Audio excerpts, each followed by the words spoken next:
I decided to go in head first instead of like feet first. You know what I mean? Like instead of going in this way so that I can see, I decided to go in head first so that I wouldn't see anything, because that would be so much better, right? All right, so here's a story of how I got trapped in the bunk ball. If you don't know what a bunk ball is, it is a bench wagon. The Amish church, Amish communities, each community, they don't have a church house that they have church at, but rather each member has to host church at least once or twice a year, depending on the size of the church. And so they've got this this bench wagon that carries their benches that they set up for Sunday church. So on Sundays, this wagon is usually empty because the benches are all set up. And so as little Amish kids, we would play in this bench wagon.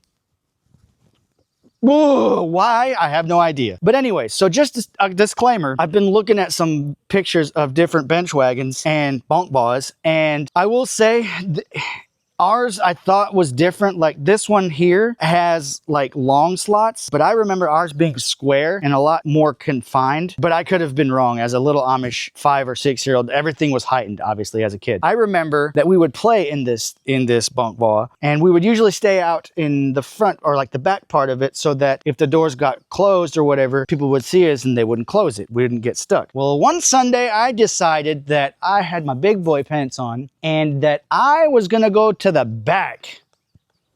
Oh, why? So that was my first mistake. Then the second mistake was this. I decided to go in head first instead of like feet first. You know what I mean? Like instead of going in this way so that I can see, I decided to go in head first so that I wouldn't see anything, because that would be so much better, right? Whew. So I climb in there. Golly. I climb in there and I'm making my way back there, and all of a sudden I realized this is not a good idea and that I need to turn around. And then I was like, wait a minute, there's a bench there and I can't turn around. And I can't turn around because my shoulders are like I couldn't move. I couldn't, like, I was stuck. I was very stuck and I was getting very claustrophobic.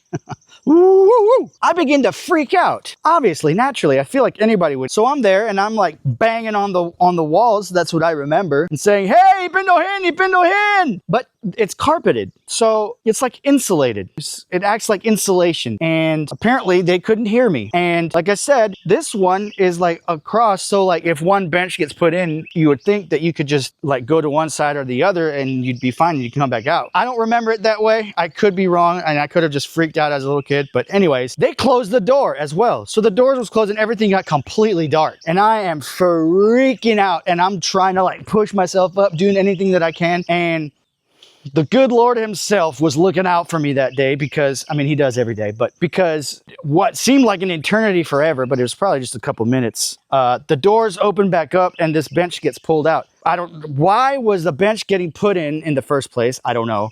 And why did it get put into the cubby that I went into? Again, I don't know. It's starting to make me feel like it was done on purpose by some of the older kids, because I was a little bit gross-feely. That could have been the case. And whoever did it, if you're watching this and you remember doing this to me, God bless you. Anyways, I back out, scoot my little caboose out, and I jump out of that thing and I beeline, like I am gone. I don't even remember where I went, but I can promise you that I have never, ever stepped foot into another bunk ball, because that is the day that I shook hands with death in that place, because good Lord, to this day, I still have crippling claustrophobia. So if I'm in a crawl space and I can't move my shoulders and I can't lift my neck and I can't look around, I go back to the bunk ball and I start shaking hands with death. That's how bad it is. And that's my story. Kind of claustrophobic right now as I'm thinking about it.